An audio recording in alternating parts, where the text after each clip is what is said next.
What's going on, guys? Glowing Gear Studios coming at you with a brand new sculpt. Thank you very much for tuning in.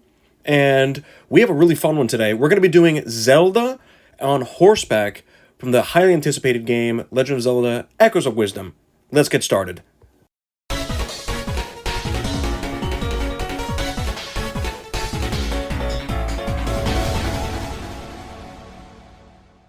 Alright, so this one's going to be a fun one.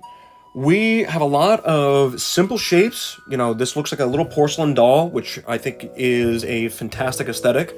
And very big, chunky primitives are going to be used to capture the vast majority of these shapes. So let's start with the head, right? We're going to start with Zelda's head. We can very clear... Wow, that is a huge marker. Okay, so we're going to very clearly start with the sphere. Now, of course, we're going to be manipulating this sphere every now and then, right, to push it, adjust the proportions. You know how this works at this time. So we're going to be taking another sphere for the ears. We're going to be stretching it out. Something similar for the hair, right? You see this general shape. This is just a sphere that's clipping in to the forehead, right? All you have to do is have the forehead kind of jut out from this big sphere that would otherwise be here, and we'll be able to capture that hairline very easily. Tube here, tube here. Eyes are also going to be very similar, right? We're just going to start with some more tubes, or not tubes, some spheres. And then same thing with the hair is also going to be a big sphere that we're going to be stretching out. Moving on to the body, sphere, and then, or actually, you know what would be even better? We're going to use a cylinder. We're going to do a cylinder just like that. And then we're going to do a sphere for the legs and the hips, tube for the arms, and then we're going to be doing another sphere with some tubes for each of the fingers. The staff, known as the tri-rod, is going to be made with a cylinder, and then we're going to be using some tubes that are weaving nice and easy. And we're going to be doing a very similar thing right here for the base, and then finishing it off with the cylinder at the tip. Sphere that is stretched and cut for the feet, cylinder for the belt, cut box for the cloth, sphere for the buckle. Now the horse is going to be fun, right? We got a big old sphere that's been extruded right at the base. Another sphere for the eyes, another sphere that's cut and flattened for the ears, and then for the mane, we're going to be doing a similar thing. We're going to be taking another sphere, cutting it, right, or rather clipping it into the head, extruding these edges to give it that little fluff at the front, and then we're going to be doing a big sphere for lots of spheres, as you could probably guess, right? Some cylinders for the legs. Saddle's going to be another sphere that's going to be cut and clipped. And the last thing, of course, is going to be this tail. That's going to be another sphere. And this Luma discount... No, I'm just kidding. I kind of like this design. This is Tri, who's like a mysterious fairy that's going to be helping Zelda. Sphere. Going to be pulling at the tips of the bottoms to make the feet. Same thing for the little top of the head.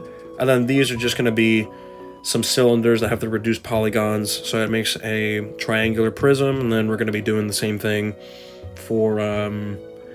this, I'm just going to be multiplying it by 3.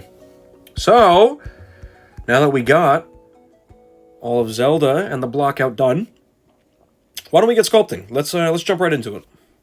Going to be starting with that sphere, pushing and pulling it around to create the general structure of the face. Now let's take that second sphere and create the hair and the hairline.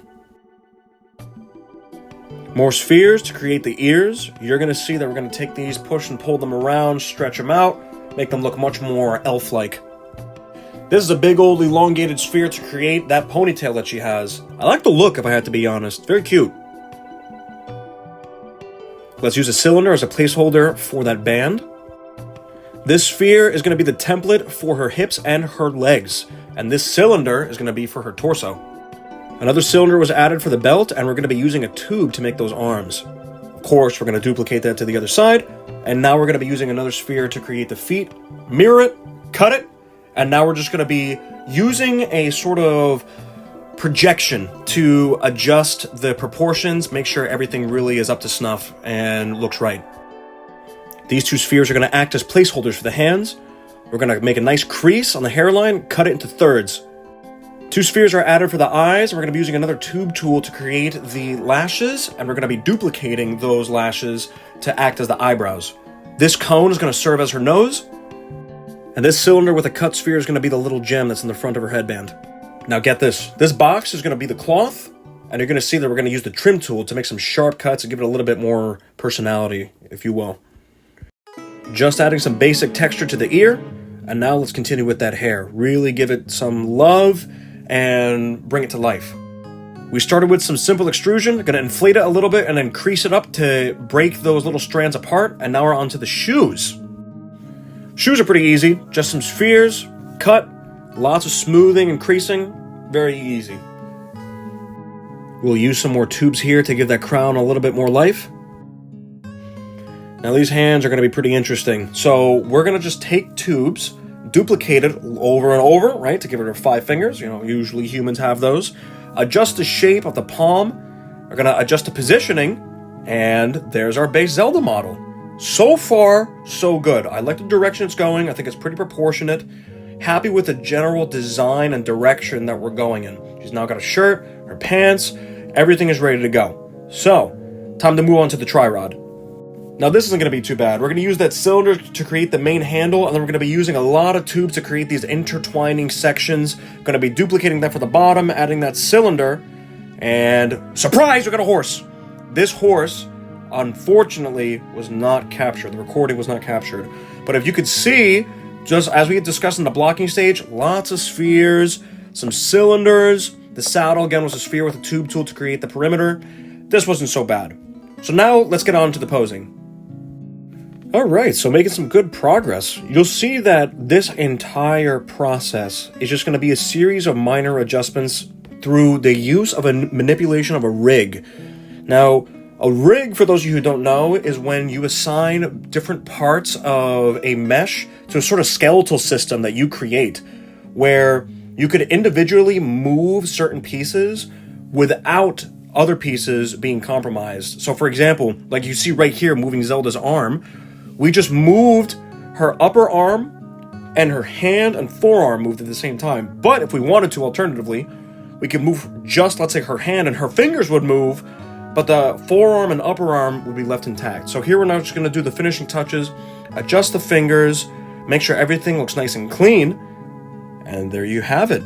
That is a blocked out, posed Zelda on horseback. Throwing in a little bit more details, you'll see here, Tri floating by her side, really smoothing out those details. And here, we just added some texture to the base, right? I wanted the little horse to be running on the ground. And you're going to see right here, we made another further addition by creating the rifts that are consuming Hyrule as shown in the trailers of the game. Now, of course, last but not least, we're going to add some color. So we're going to use a lot of the color picker to create the sort of base that we need to build all the other colors off of. And for the sake of this model, right, this is going to become a 3D printed figure. We are going to be just coloring for the sake of reference material and really just trying to honor the source material, right? We want it to be as close as possible. So you'll see, like, let's say in her little shirt, it's some pinks, there's some magenta thrown in there, some red highlights. We have a little collar with gold, and we're, right, let's say with the horse, right, we're going to be doing this nice kind of beige brown, a deep brown for the mane, a little bit of a lighter brown for the inside of the ears. Just doing our best to copy what the actual official render has, so we could really present everybody with some good reference material. See, even our little guy Tri is going to be getting some love, right? We're going to be giving his like weird little magic black eye type deal. And when all this is said and done, we're going to throw some lights in, really make the whole piece pop. We're probably going to use a little bit more warm lighting. So let's say right here, we're going to be doing this purple for the dimensional rifts that are, you know, as mentioned before, plaguing all of Hyrule. We're going to be using some clever techniques to really make it look like it's glowing, right? By surrounding it with a lighter color and using some shades. You'll see how it's all going to look. And without further ado, here's the finished piece.